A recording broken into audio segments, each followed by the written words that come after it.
भूतिया पुल की कहानी। गांव के बाहरी इलाके में एक पुराना पुल था जिसे लोग भूतिया पुल कहते थे। यह पुल एक गहरी और घनी नदी के ऊपर बना हुआ था जिसके दोनों ओर घने जंगल थे। कई साल पहले यह पुल गांव को शहर से जोड़ने का मुख्य रास्ता था, लेकिन अब किसी कारणवश लोग इसे पार करने से कतराते थे। वहां जाने वाले लोग अक्सर अजीबोगरीब आवाजें सुनने की बात करते थे और कुछ लोग तो वहां से लौट भी नहीं पाते थे। यह पुल ब्रिटिश शासन के दौरान बनाया गया था, जब अंग्रेजों ने इसे एक सैन्य मार्ग के रूप में इस्तेमाल किया था। लेकिन एक दिन वहां एक भयानक हादसा तो हुआ। कहा जाता है कि एक ब्रिटिश सैनिक, जिसे लोग कैप्टन हेनरी के नाम से जानते थे, अपनी सेना के साथ उस पुल से गुजर रहा था जब अचानक तूफान आ गया। उसकी सेना और घोड़े सभी पुल के नीचे नदी में गिर गए और उनका कोई नामो निशान नहीं बचा। पर कैप्टन हेनरी का शव पुल पर ही रह गया था, जैसे किसी अदृश्य शक्ति ने उसे बांध रखा हो। उसके बाद से उस पुल पर कई हादसे हुए और गांव वालों ने मान लिया कि वह पुल अभिशप्त है। गांव के लोग पुल से दूर ही रहते थे। दिन ढलने के बाद उस ओर जाना तो कोई सोच भी नहीं सकता था। लेकिन एक दिन गांव के दो नौजवान राजू और मोहन ने पुल को पार करने की ठानी। उन्हें गांव के बुजुर्गों की बातों पर यकीन नहीं था। वे सोचते थे कि ये सब कहानियां सिर्फ बच्चों को डराने के लिए बनाई गई हैं। राजू और मोहन दोनों अपने दोस्त विजय के साथ शाम को पुल की ओर निकल पड़े। विजय थोड़ा डर रहा था, लेकिन दोस्तों के सामने उसे भी हिम्मत दिखानी पड़ी। रात का अंधेरा फैल चुका था और आसमान में बादल छाए हुए थे। तीनों दोस्त पुल के पास पहुंचे तो उन्हें वहां अजीब सा सन्नाटा महसूस हुआ। पुल के चारों ओर सिर्फ एक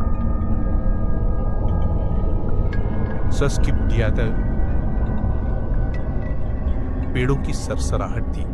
उन्होंने हंसते हुए सोचा कि शायद इसी सन्नाटे को लोग भूतिया कह देते हैं।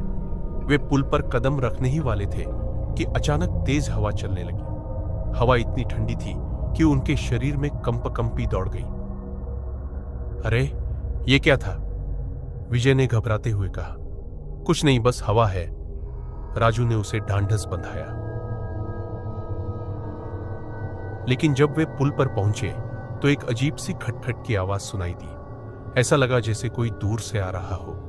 मोहन ने इधर उधर देखा, लेकिन वहां कोई नहीं था। यह खटखट की आवाज कहां से आ रही है? मोहन ने पूछा। शायद लकड़ी के पुल से, राजू ने कहा। लेकिन उसकी आवाज में भी थोड़ा डर झलक रहा था। उन्होंने आगे बढ़ने की कोशिश की, लेकिन तभी पुल पर किसी के कदमों की आहट सुनाई देने लगी। यह आवाज साफ थी, जैसे कोई उनके पीछे पीछे आ रहा हो। वे तीनों पलटे, लेकिन पीछे कोई नहीं था। उनके दिल की धड़कनें तेज हो गईं। क्या हम वापस चले? विजय ने कांपते हुए पूछा।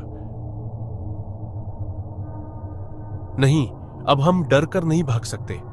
ये सब हमारी सोच का खेल है, राजू ने जवाब दिया, लेकिन उसकी आवाज अब पूरी तरह से कांप रही थी। वे जैसे ही पुल के बीच में पहुंचे, अचानक उन्हें सामने से एक काले साये की झलक दिखाई दी। साया धीरे धीरे उनकी ओर बढ़ रहा था। उसका आकार इंसान जैसा था, लेकिन उसका चेहरा धुंधला और भयावह था। उसके चारों ओर एक अजीब सी धुंध थी और उसके कदमों की आवाज अब साफ सुनाई दे रही थी। राजू ने डर के मारे चिल्लाया, कौन हो तुम? क्या चाहिए तुम्हें? साया बिना कुछ बोले उनके ओर करीब आ गया।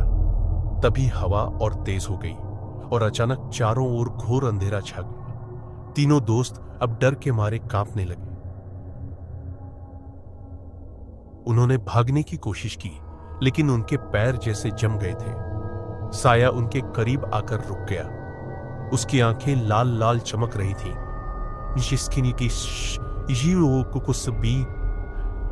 की और उसके चेहरे पर एक भयानक मुस्कान थी। तुम लोग यहां क्यों आए हो? साये ने भारी और गहरी आवाज में पूछा। मोहन ने कांपते हुए कहा, हम सिर्फ पुल पार करना चाहते थे, हमें माफ कर दो। साया कुछ देर चुप रहा, फिर उसने कहा, यह पुल अभिशप्त है। जो इसे पार करता है वह कभी लौटकर नहीं आता। मैंने यहां कई लोगों की जान ली है और अब तुम्हारी बारी है। इतना कहते ही साया एक झटके में उनके सामने आ गया। उसकी लंबी नुकीली उंगलियां विजय की ओर बढ़ी। विजय ने चीखने की कोशिश की, लेकिन उसकी आवाज गले में ही अटक गई।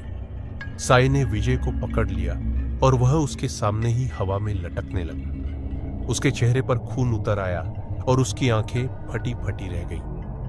राजू और मोहन ने डर के मारे आंखें बंद कर ली। जब उन्होंने आंखें खोली तो विजय वहां नहीं था। साया भी गायब हो चुका था। वे दोनों घबराकर भागने लगे, लेकिन पुल की लकड़ियों में उनके पैर फंस रहे थे। किसी तरह वे गांव वापस पहुंचे, लेकिन उनकी हालत बहुत खराब हो चुकी थी। अगले दिन गांव वालों को पता चला कि विजय का शव नदी के किनारे मिला था। उसकी आंखें खुली हुई थीं।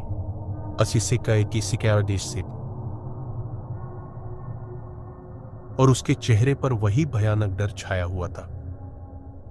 गांव वालों ने यह मान लिया कि भूतिया पुल की कहानियां सच थीं।